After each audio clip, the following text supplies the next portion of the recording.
I knew it before I saw the tally board. I knew it from the way the Vreth delegates were sitting, all four arms loose at their sides, the posture they use after a decision has been made, and they are waiting for the universe to catch up.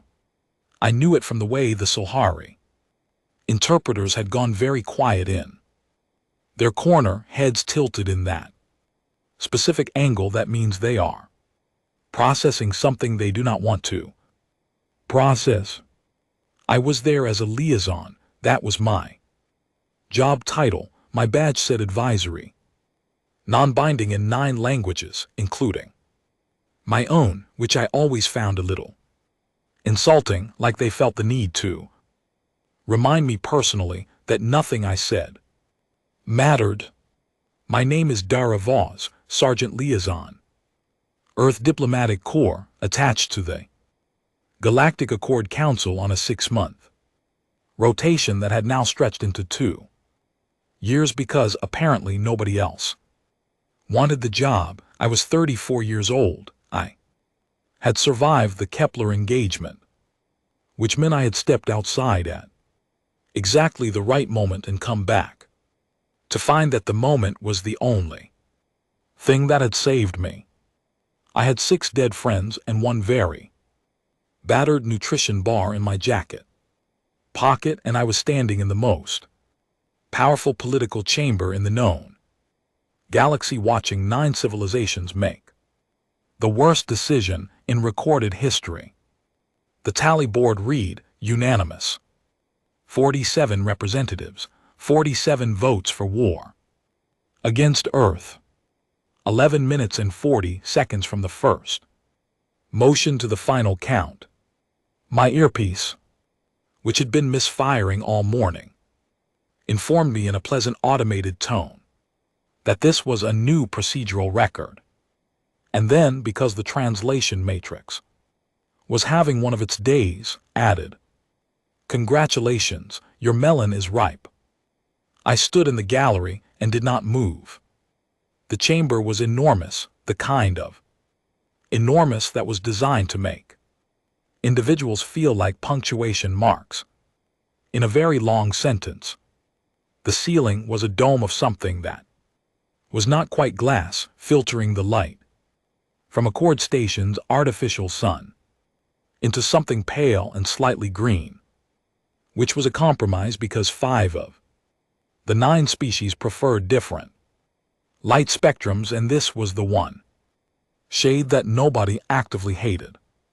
The floor was a concentric ring design, each ring a different species delegated territory, and in the center was the council table itself, a great curved structure that looked like it had been grown rather than built, which it had by the Velhari, who considered construction with tools to be a mark of insufficient patience.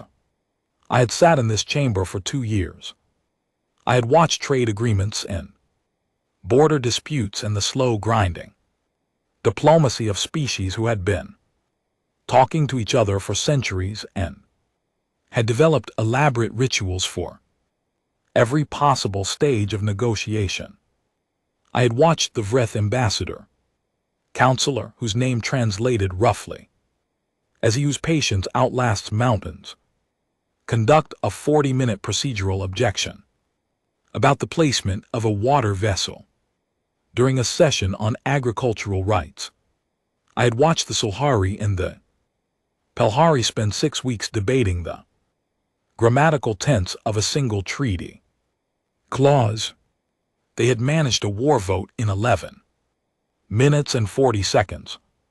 Because it was us, because it was Earth, because they had looked at humanity's file, our population numbers, our planet's resources, our military hardware as they understood it, our psychological profile as computed by the Velhari Behavioral Institute, and they had concluded with the serene confidence of people who had never been wrong about anything. They were certain of that this would be fast.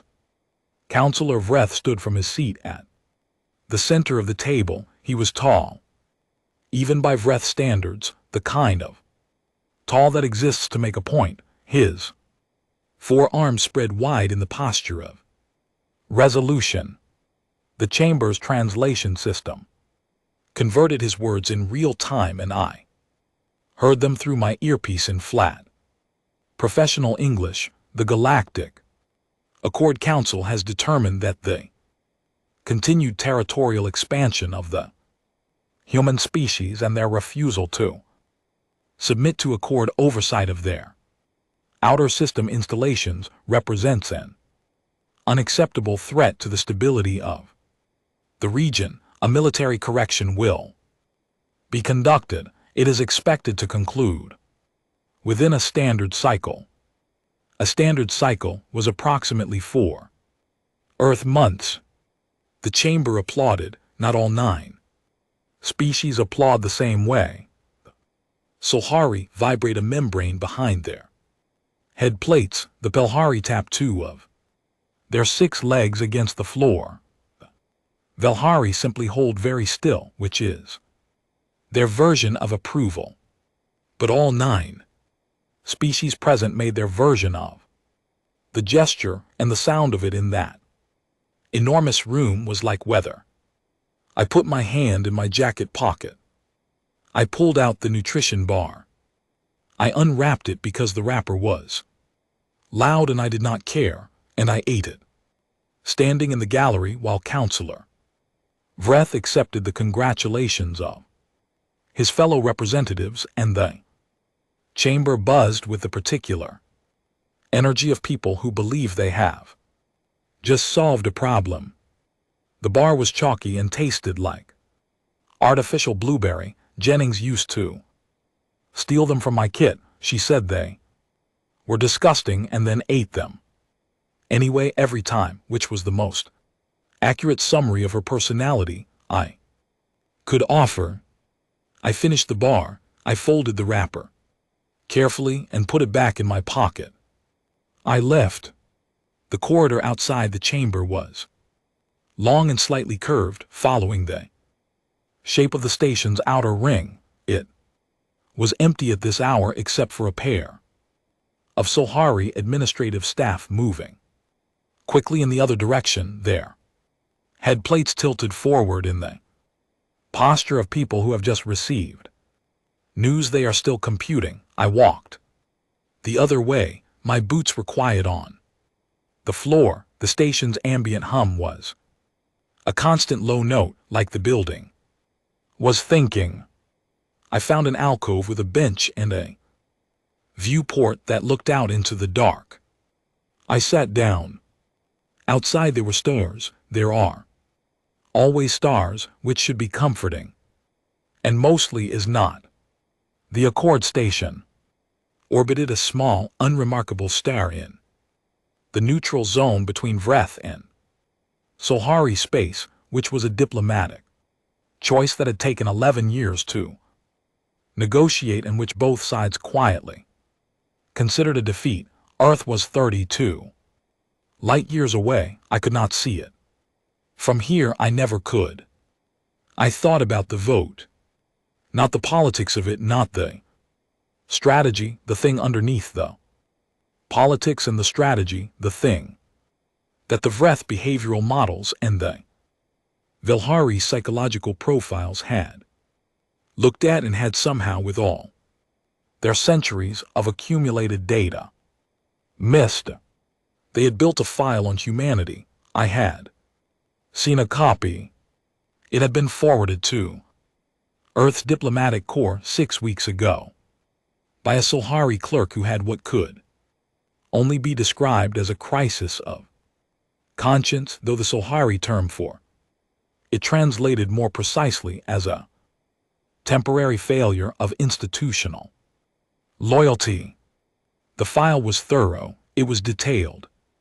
It contained physiological data, historical records, and analysis of human military doctrine going back to Earth's first orbital conflicts, population projections, resource maps, cultural assessments. It also contained, on page 47, a number. The number was the projected casualty threshold at which human civilization would statistically seek negotiated surrender. It was 14% of global population.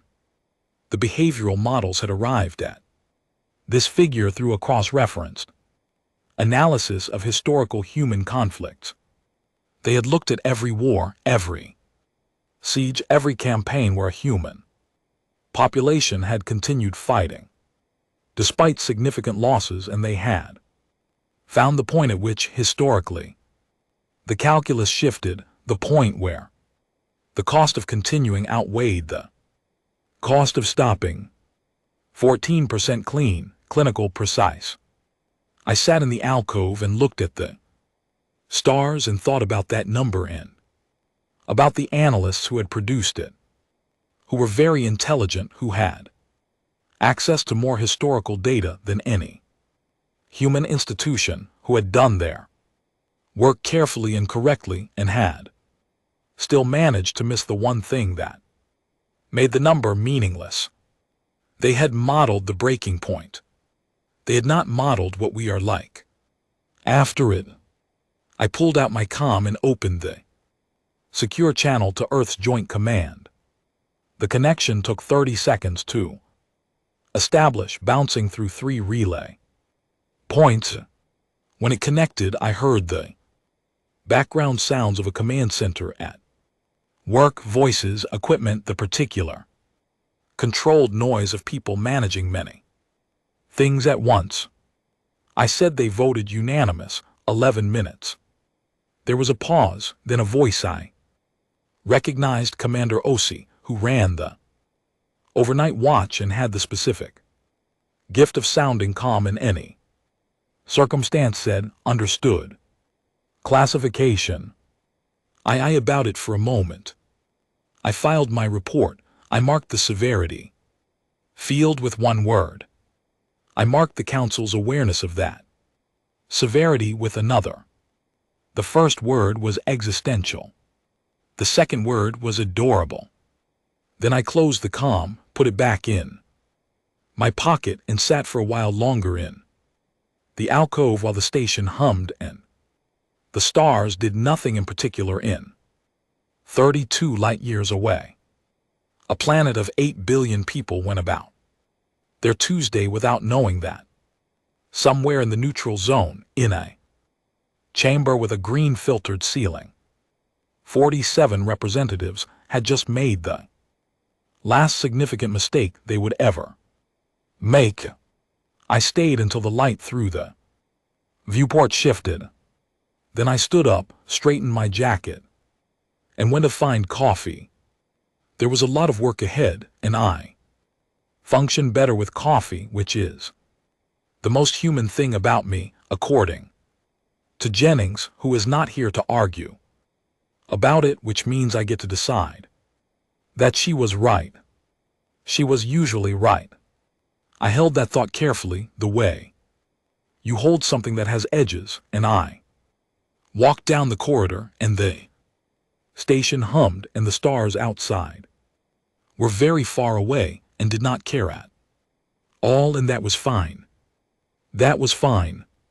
The Joint Command briefing room on Lunar Base 7 had 17 screens and not enough chairs, which had been true for 4 years, and which nobody had fixed because the people who used it were the kind of people who considered sitting during a briefing to be a sign of insufficient urgency. There was one chair in the center, reserved for the briefing officer. I used it. My feet hurt. Across from me were generals, ministers, 2 people from the intelligence division whose names I had never been given and had stopped asking about, and a man in a gray wool sweater who was sitting in the back corner and whose clearance level, based on the way everyone else in the room was very carefully not looking at him, was extremely high. I had brought one document and one mug. The document was my full report from Accord Station, 40 pages already. distributed to everyone present 20 minutes before I walked in. The mug said "World's Okayest Planet" on the side in faded letters. It had belonged to Corporal Jennings. She had left it on my desk the morning of the Kepler engagement with a note that said, "Borrowing this back by dinner," which was the last thing she ever wrote, and which I had read approximately 400 times. Then I put the mug on the table in front of me where everyone could see it. I poured coffee from the carafe. I did not offer to pour for anyone else. I said, "You have all read the report. I am going to cover 3 things that are not in the report because they are not the kind of things that translate well into written documents. After that, I will take questions if I feel they are useful, and I will not take them if I do not." Nobody objected. People who have read report describing a unanimous war declaration against their planet tend to be in a listening mood. I said, "The first thing is the Council's doctrine, not the hardware, not the fleet composition. You have all that.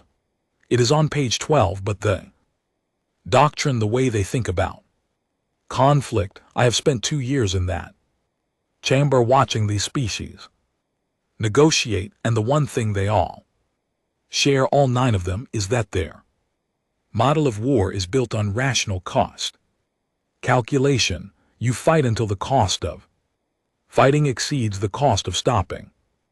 Every species in the Accord arrived at interstellar civilization through some version of that calculation.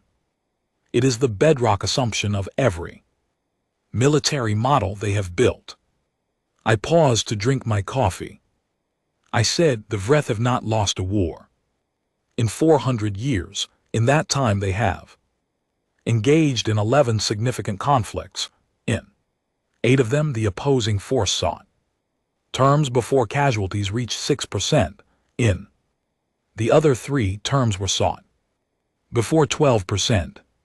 The Vreth have built an entire military philosophy around those numbers. They are extraordinarily good at the conflict they have been fighting." I put the mug down facing front, so the slogan was visible to the cameras recording the briefing for the archive. I said, "They have never fought anything like us." A general near the front, Adisa Aki, who commanded the Atlantic Fleet and had a reputation for asking the questions other people were afraid to, raised her hand and asked me to clarify. I looked at her. I said, "On page 47 of the Council's intelligence file, which you all have copies of, there is a number, 14%. That is the casualty threshold at which the Valhari Behavioral Institute projects that human civilization will seek negotiated surrender." The room was quiet. I said, "For context, in the second global conflict of the 20th century, the Soviet Union alone sustained approximately 14% population loss, and then continued fighting until complete victory. The Soviet Union in 1941 did not have our ships, our weapons, our coordination infrastructure, or the particular psychological effect of knowing that the enemy came from another star and had decided in 11 minutes that we were a problem to be corrected." The man in the wool sweater in the back corner made a sound. It was not a laugh. Exactly. It was the sound a person makes when something strikes them as both terrible and precisely correct, and it comes out of them before they can decide whether to let it. I looked at him briefly. He looked back. I looked away. I said, "The second thing is the Council's timeline. They have projected a 4-month campaign. Their plan, as best as our intelligence can reconstruct it, is a 3-phase operation. outer system pressure in the first month, to force us to commit fleet resources. Inner system engagement in the second and third months to establish orbital control, and then a demonstration, a single, significant visible strike on a populated surface installation in the fourth month, which they calculate will produce the political conditions for our government to seek terms. I drank more coffee. I said, the demonstration is the plan. Everything before it is set up. They are not planning to destroy us. They are planning to demonstrate that they can, and then wait for us to do the rational thing. Another general, Harrison Webb, who had the particular stillness of a man who had been in actual combat and therefore understood the gap between a briefing room and the thing it was trying to describe, said quietly, "And what is the rational thing?" I said, stopping. He said, "And are we going to do it?" I looked at him for a moment. I said, "That is above my clearance level and also not my point. My point is that their entire plan is built on us doing the rational thing at the rational time. Every model they have, every projection, every decision tree in the Valhari Institute's analysis terminates in us doing the rational thing. They have not modeled the alternative. The room had a quality of silence that was different from the silence before. Heavier, the kind of silence that accumulates when a group of people are all arriving at the same place from different directions. I said, the third thing is what they missed. I put both hands around the mug. I said, the Valhari behavioral models are very good. I have worked with them for 2 years and I have genuine professional respect for what they do. They look at historical data with extraordinary precision. The problem is that all the historical data they have on humanity is from conflicts between human groups, us against ourselves, and in those conflicts, yes, there is a pattern, there is a cost-benefit calculation, there is a threshold. I paused. I said, but those were wars where both sides could read each other.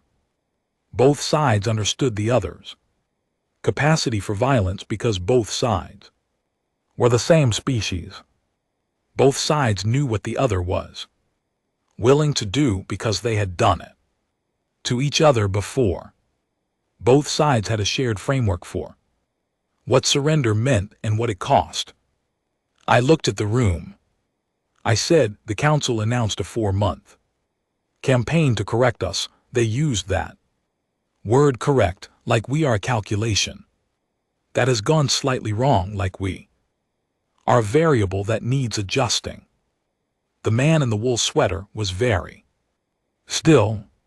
I said, I want to tell you something about the species that just voted to correct us. The Vreth have been a spacefaring civilization for 400 years. The Solhari for 380.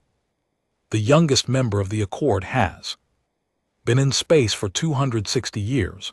In all that time, in all those centuries of expansion and conflict and diplomacy, not one of them has ever encountered species that decided it was willing to pay whatever the cost turned out to be. The silence in the room was very complete. I said, they built a model for 14%. They did not build a model for us. Looking at 14% and not recognizing it as a ceiling. I picked up the mug. I took a long drink. I put it down. I said, we do what we do. That is all I have to say about what we are. You all know the rest better than I do. You know what we send. You know what we build. You know how long we train people and what we train them for. I am just the person who sat in their chamber for 2 years and watched them vote, and I am telling you that they voted with the complete confidence of people who have never been wrong about something they were certain of. I stood up. I said that confidence is the only real asset we have in this conflict, and I recommend we spend it carefully. I picked up the mug. I left the room. In the corridor outside, I found a window. Lunar Base 7's corridors had very few windows, which made sense since the view was mostly gray rock and storms. But there was one at the end of the hallway near the lift, and I stood at it. For a moment, the stars looked the same from everywhere. That was a fact I had never fully made peace with. I thought about Jennings, about the specific shape of her handwriting on the gift tag that had come with the mug, too. The woman least likely to start a war, and most likely to finish one. And I thought that she would have had a very specific and very rude opinion about the Velhari Behavioral Institute and their 14%. She would not have been wrong. She was usually not wrong. I held the mug in both hands and let it be warm against my palms, and I thought, we do what we do. Then the lift arrived, and I got in it. And I went back to work. The tactical display on the ISS Marianas showed 312 red markers in a loose formation at the edge of the outer system, and I was clicking a ballpoint pen, which Lieutenant Okafor had asked me twice to stop, and which I was not going to stop. Click, click, and click. The pen was from a hotel on Earth. I did not remember which hotel. It had been in my kit for 8 months, and I had never used it to write anything. I had used it to click approximately 11,000 times, which Okafor had informed me was a conservative estimate based on the number of times he had mentally noted it during briefings. The Marianas was Earth's current flagship, not the largest ship in the fleet, but the most coordinated, which was different and more important. It carried a crew of 942 people. It had been in continuous operation for 3 years. Its systems knew each other in the way that things know each other after long proximity, which is to say they had developed the specific kind of reliability that comes not from being perfect, but from having been broken in the same ways enough times that the crew knew exactly how to compensate. The captain was a woman named Priya Caldwell. She was 41, which made her young for a flagship captain. She had short gray hair despite being 41, which she attributed to this specific job, and dark eyes that had the quality of seeing more than they looked at. She was standing at the main tactical station. She had been standing there for 6 hours. I had not seen her sit once. Click, click, and click. She said without turning around, Voss, if that pen goes over the railing, I am not retrieving it. I said, noted. She said, I mean, I will actively watch it fall. I said, I believe you. Click. The 312 red markers had dropped out faster than light travel 40 minutes ago. At the edge of the system's gravitational influence, they had come in organized, good formation discipline, which the tactical team had noted with the specific professional appreciation that people have for competence in an opponent. They were holding position, running scans, doing what a fleet does when it arrives somewhere and wants to assess before it commits. They were looking for the ISS Marianas and the rest of the bulwark line. The bulwark line was not where they expected it to be. This was intentional. I had spent 2 months before this Engagement working with Earth's military. Planning division on the question of what the Council's fleet would expect. When it arrived, the answer based on the tactical doctrine in their intelligence files was a defensive perimeter close to Earth's orbit, a protective formation, the posture of a civilization trying to shield its home. We were not in that position.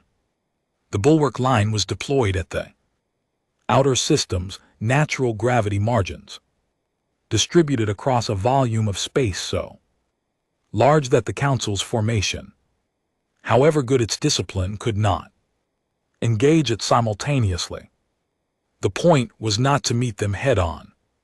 The point was to be everywhere they did not expect, in numbers they had not accounted for, moving in patterns that their models had not predicted, because their models had been built on how a defensive force behaves when it is trying to protect something precious. We were not protecting, we were waiting. Click. Akafor was at the sensor station. He had been awake for 31 hours. I knew this because I had been counting, which was a habit I had developed after Kepler and had never managed to stop his hands on. The controls were completely still, not tense still, simply still the way person is still when they have gone past tiredness into the country beyond it, where the body stops fighting itself and just performs. Near the back of the bridge, a medic named Clara Webb was running system checks on the emergency med kits stored in the alcove behind the secondary comm station. She was doing it quietly, methodically, and she was singing under her breath. Something old, something slow in a language I could not quite identify from this distance. The kind of song that exists in the back of a person and comes out when they are not quite paying attention to themselves. I stopped clicking the pen. I listened to her sing for a moment. Then the alert board lit up.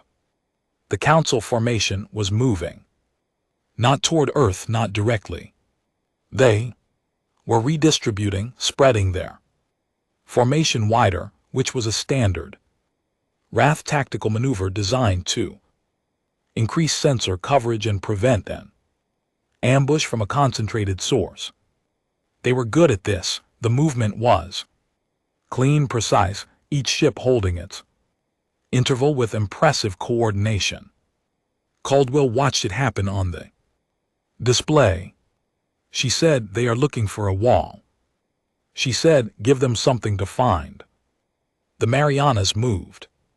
What happened in the next 6 hours I can describe in the technical language of ship engagements, distances, vectors, contact durations, the specific vocabulary of combat at the scale of space. But that language does not tell you what it felt like on the bridge of a ship in the middle of it, which is what I want to tell you. It felt like 942 people breathing together. Not perfectly, not without cost. There were moments when the ship shook and the lights shifted, and somewhere behind the sealed pressure doors there were sounds that I did not let myself think about. And the alert board showed things I logged and did not dwell on. There were moments when Akafor's voice went flat and clipped in the way that means he was managing something extremely serious with the minimum number of words. There were moments when Caldwell made decisions in the span of 2 seconds that I knew had taken her years to build the capacity to make. But underneath all of it, through all of it, was that breathing. A crew that had been together long enough to have been broken in the same ways. A crew that did not need to explain themselves to each other because they had already had the explanations in the middle of the night in the mess hall, in the debrief after the last hard exercise. A crew that knew exactly how to compensate. The Council's Vanguard fleet did not know how to compensate. They were good, I want to say that. Clearly, they were a very good fleet. Their formation discipline held longer than our models had predicted. Their commanders made intelligent adjustments. 3 times during the engagement, they did something that required our tactical team to revise their response in real time, which is the mark of a capable opponent. But they had been built for a different war. They had been built for a war where the other side was trying not to lose. We were not trying not to lose. Click. I had started clicking again without noticing.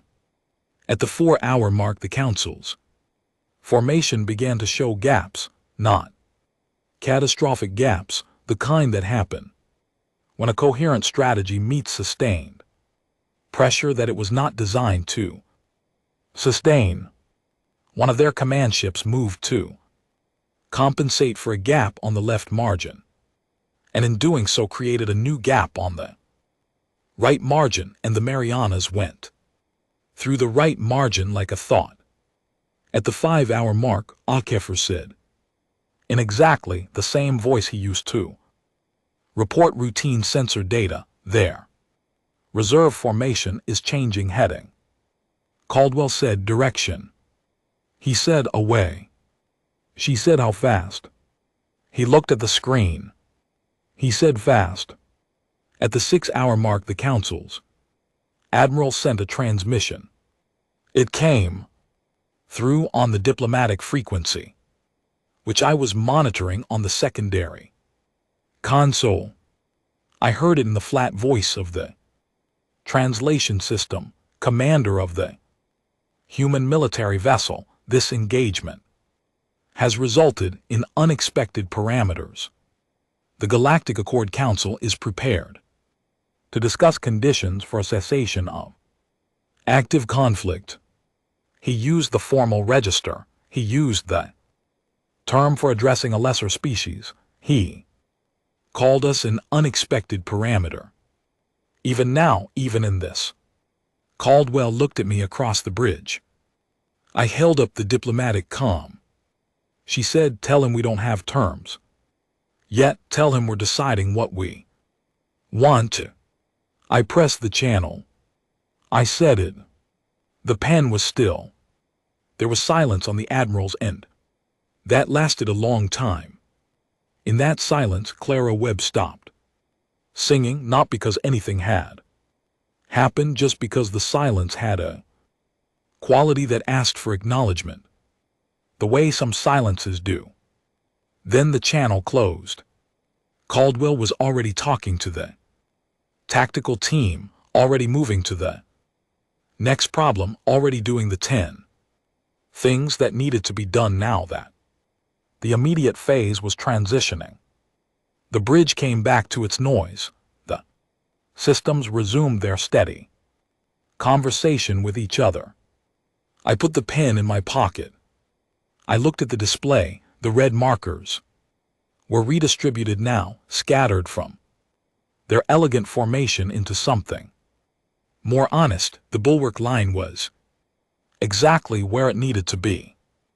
I thought about the Admiral on his ship, computing what had just happened. I thought about the moment, and I believed it had come in that long silence after Caldwell's message, when he understood that he had not started a war. He had started a clock, and the clock was ours. We had built it. We knew its mechanisms. We knew what happened at the end. He did not know yet. He would. I stayed on the bridge for another 2 hours, which was not my job, but nobody asked me to leave, and the coffee was in the alcove near the medic station, and Snorts Clara Webb at some point started singing again, quiet and steady. And it helped. It helped a lot. I wore the advisory, non-binding badge again when I walked back into the Council chamber. I had kept it, I do not fully know why. It had lived in the inner pocket of my jacket for 4 months, which was the length of time between the vote and this session, which was the length of time the Vreth had projected for their entire campaign, which was not a coincidence I was unaware of. I put it on in the corridor before the door, not because I was required to, because I wanted it visible. The chamber looked the same dome, same pale green light, same concentric ring design, same curved table in the center, but the air was different. The air was the air of a place where something has already been decided, and the people inside are working very hard to behave as though it has not. There were more representatives than last time. 5 additional delegations had sent secondary envoys, which brought the total seated count to 61. Fear does that it fills chairs. Vreth was at the center of the table. His arms were at his sides. I took my seat in the liaison gallery, which was elevated slightly above the chamber floor with a clear sightline to the full table. I arranged my jacket. I set my comm on the armrest. I did not bring coffee, because the session was projected to last several hours, and I had learned from experience that coffee in a 4-hour diplomatic session creates its own set of problems. The session opened with procedural formalities, which took 20 minutes in, which I spent looking at the representatives, not listening, looking. You can learn more from how a room of diplomats holds its body than from the first 30 minutes of anything they say, because the first 30 minutes are always the things they prepared, and what a person prepares tells you what they are afraid you will see.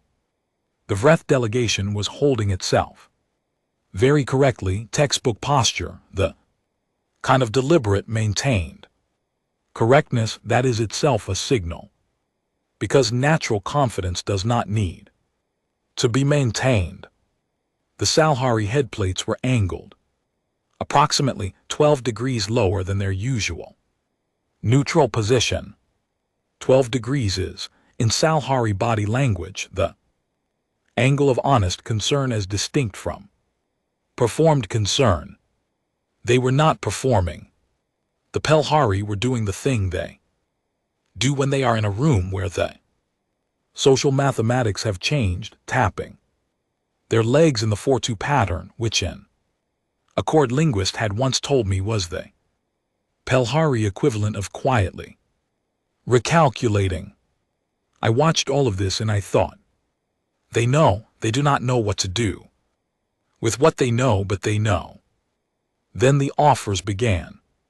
Councillor Vreth spoke first. His translation arrived in my earpiece in the flat, professional voice of a system that does not editorialize.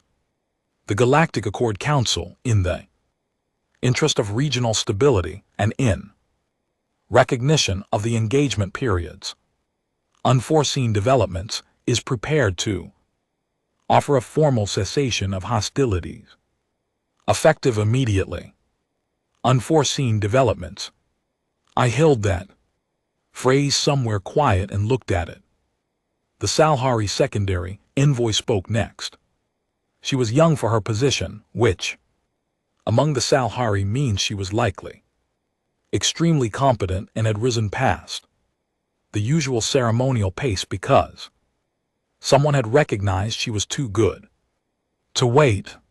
She offered reparations, specific figures carefully calculated, which told me the Velhari Institute had been working overnight. The Pelhari offered trade concessions. 2 of the star systems their guild had been quietly claiming for a century and a half were apparently now available for joint development with Earth. Then came the seat offer. A council seat, then 3 seats, then 5. When the room read my expression, or possibly my complete lack of expression, and recalculated. A formal apology, rendered in 14 languages, drafted by the Velhari Diplomatic Corps, which produced some of the most precisely worded documents in the galaxy. I had read a preview. It was genuinely a very good apology. It acknowledged harm. It used the specific grammatical construction that, in Vreth formal language, places full institutional responsibility on the apologizing party. It was thorough. I listened to all of it.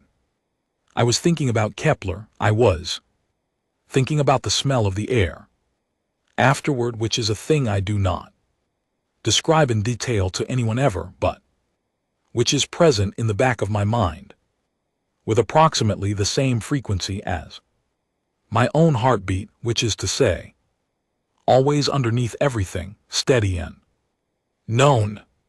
I was thinking about Jennings. I was thinking about the note back by dinner. I was thinking about the 14%. I was thinking about the admirals. Silence on the comm channel, the long pause after Caldwell's message, and I was thinking that somewhere in that silence he had begun to understand the shape of what he had voted for in 11 minutes and 40 seconds. I let the silence in the chamber get heavy. The Salhari envoy shifted in her seat. 2 of the Pelhari delegates exchanged a look that they did not quite manage to make subtle. Vreth held his position with the practiced composure of someone who has conducted difficult negotiations for decades and knows that the first person to break a silence loses its weight. He was very good at this. He was not better at it than me. I said, I am not authorized to negotiate. I let that sit. I said, my badge says advisory. Non-binding. You voted on that language. When you established the liaison program, I am here to observe and report. I touched the badge.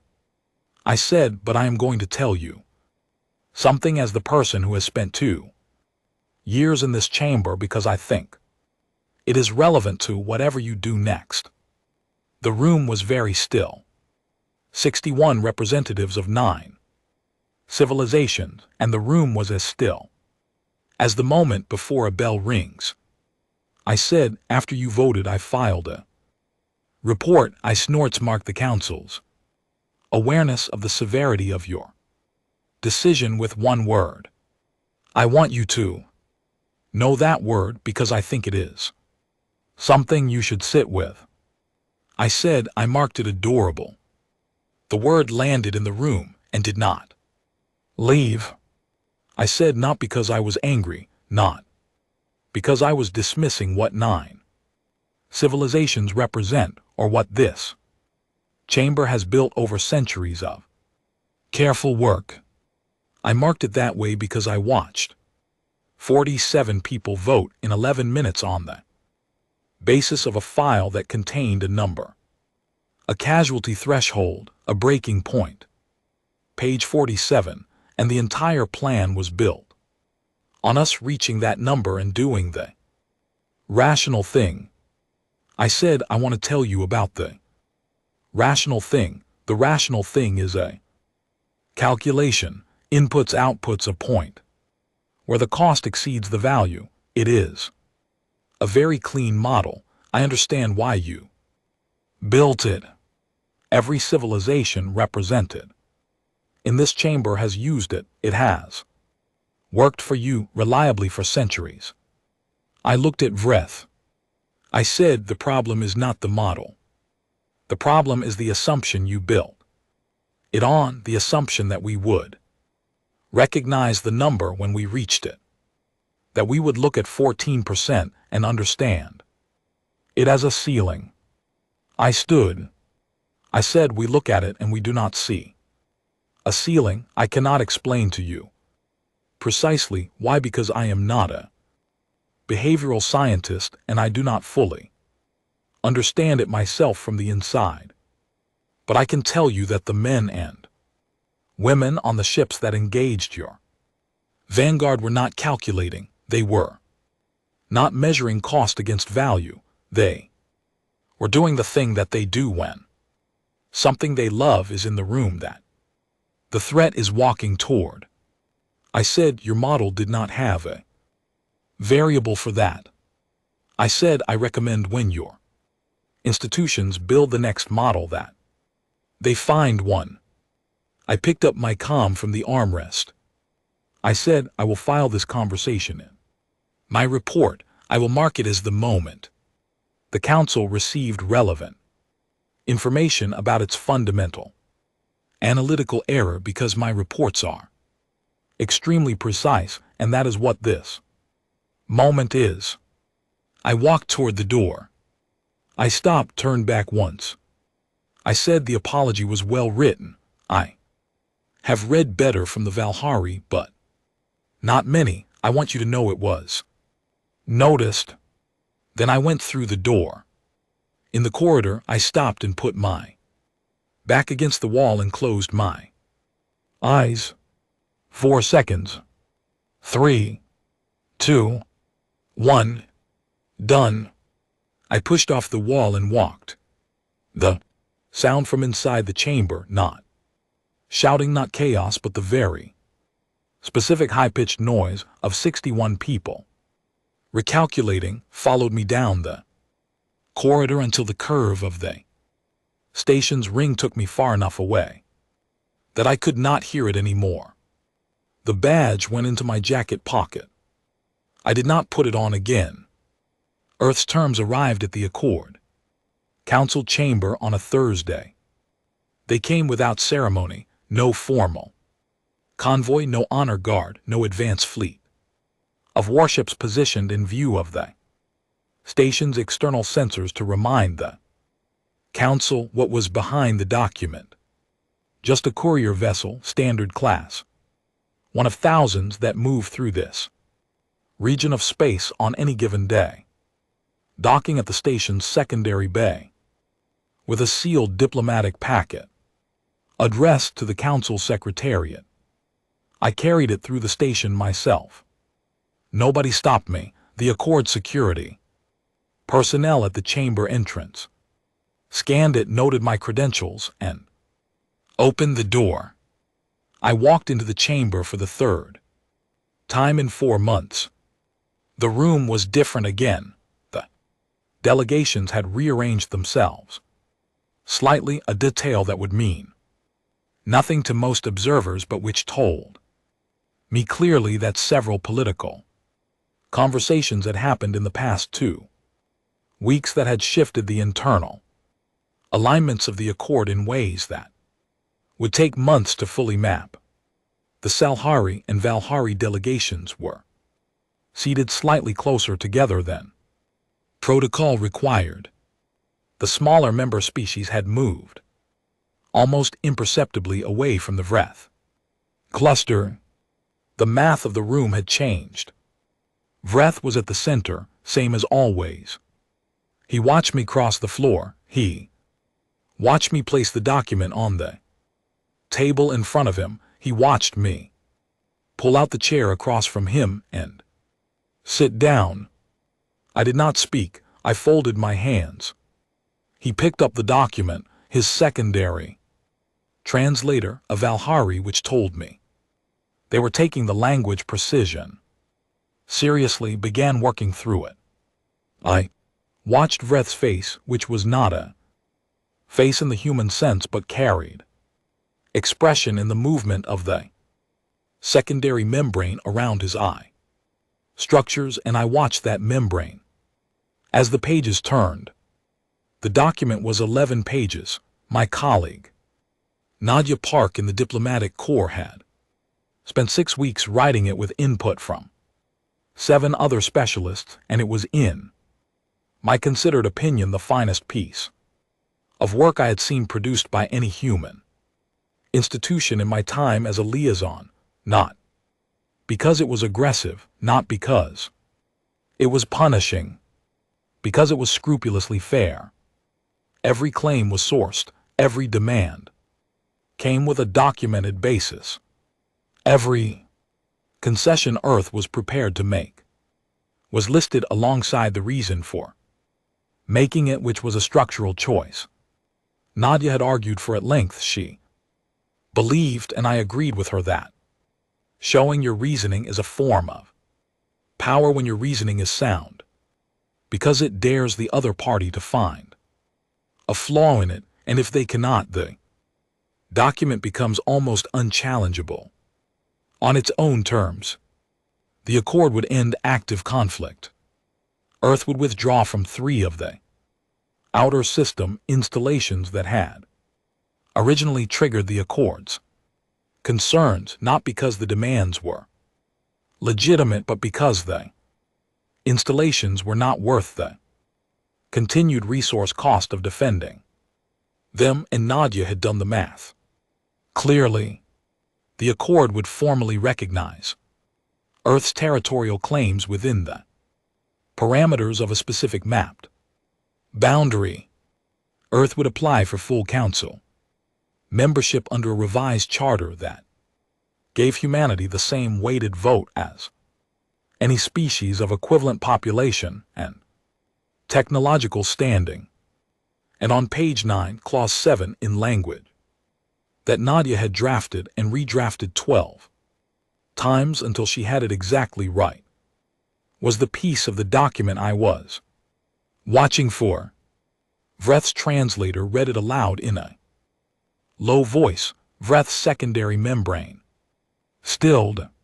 The clause said, any signatory species that initiates armed conflict against Earth or Earth-protected territories without prior arbitration through the Accord's established mediation process forfeits its council membership and assumes full documented liability for all conflict costs, to include reconstruction, civil rehabilitation, and any additional categories determined relevant at the time of adjudication.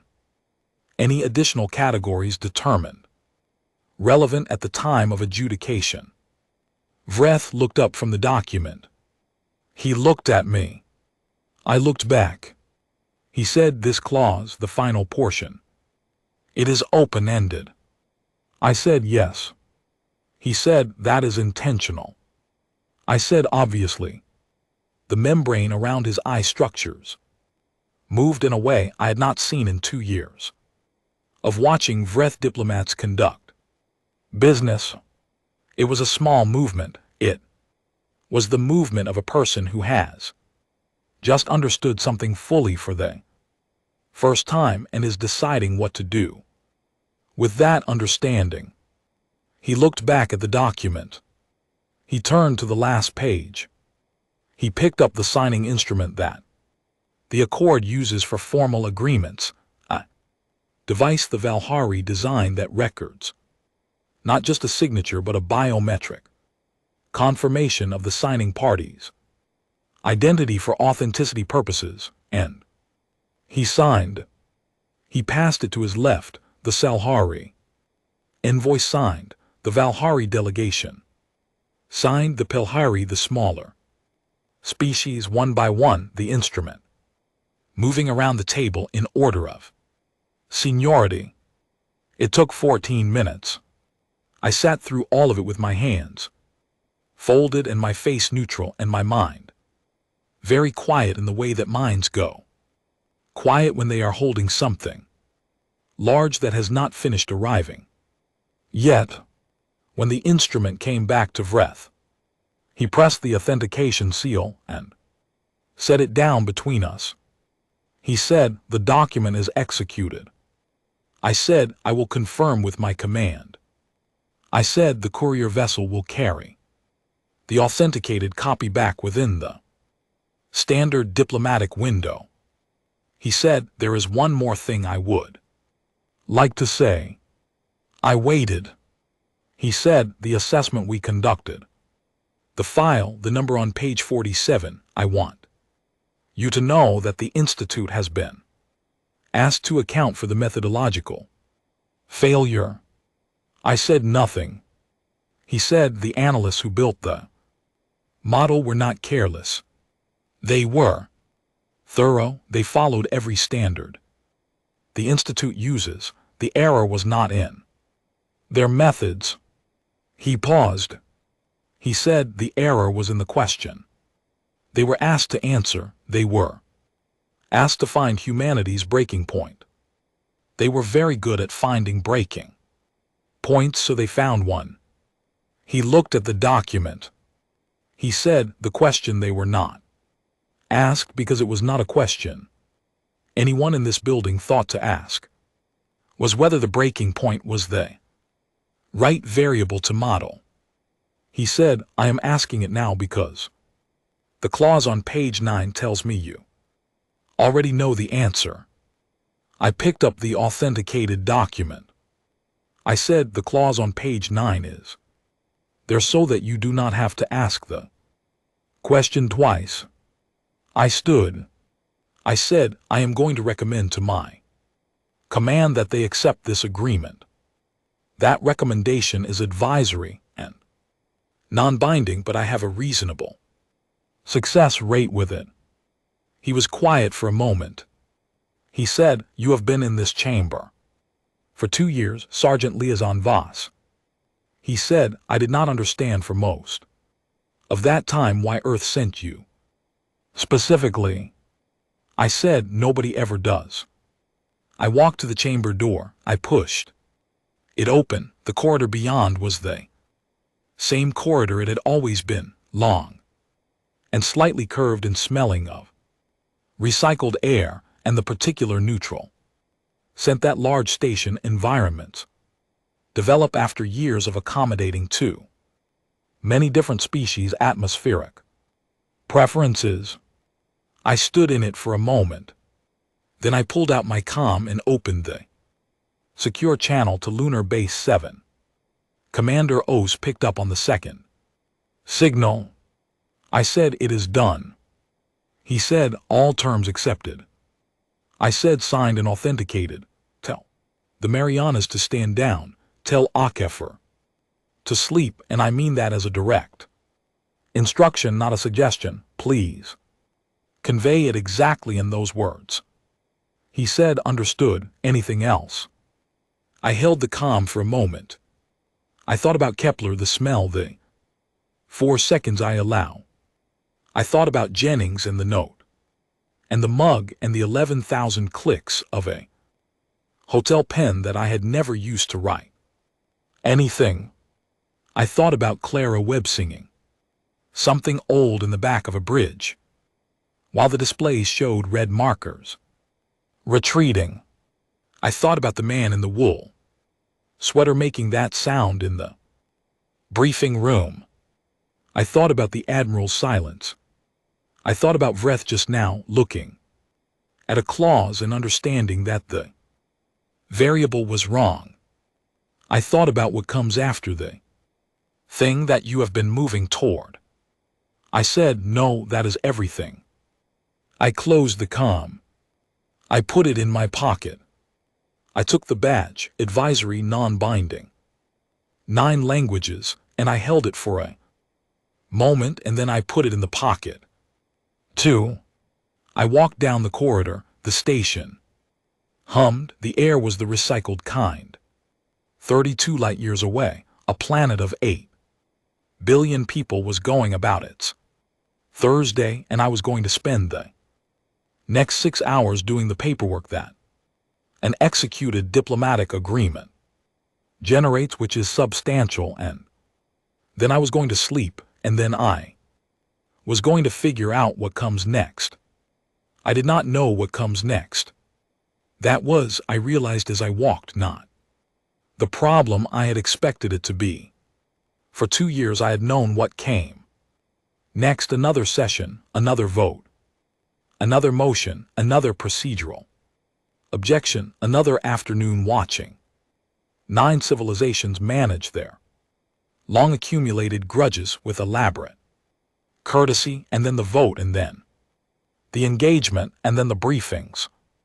The plans, the careful, terrible work of preparing for a conflict that nobody who understood what it would cost wanted to begin.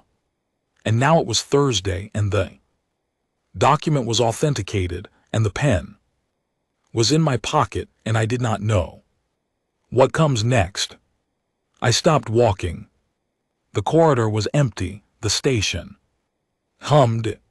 Somewhere behind me, a door opened and closed. The chamber, probably. The delegations dispersing to their respective communication channels to begin the cascade of messages that an agreement like this would generate across 9 civilizations and however many inhabited systems. I had a thought that I did not entirely trust, but which had the texture of something true, that the not knowing was not absence, that it was a room, an empty one, which is a different thing from a locked one. Jennings would have had a word for this. She had words for most things, usually the wrong words used in precisely the right way. She would have said something that was technically incorrect and exactly accurate in the manner she had developed into an art form over 3 years of shared kit and Badfield coffee, and the specific closeness of people who have chosen the same difficult thing. I did not know what she would have said. I was going to spend the rest of my life not knowing what she would have said, because that is what it means when someone does not come back from somewhere they went to. And I had made a certain peace with that, in the way that you make peace with permanent things, not by resolving them, but by learning to carry them at a weight you can manage while continuing to move. I started walking again. The corridor curved ahead and then straightened. There was a junction. There was a cafeteria 2 levels down, where the coffee was mediocre but consistent, which is the best thing that can be said about any cafeteria coffee, and which is enough. I went toward it. I had a lot of paperwork ahead. I had passed the paperwork of future that I did not know the shape of yet. I had in my pocket a pen with approximately 11,000 clicks left in it. I thought, we do what we do. Then I walked forward into the Thursday, into the not knowing, and it was not small, and it was not easy, and it was entirely, completely mine.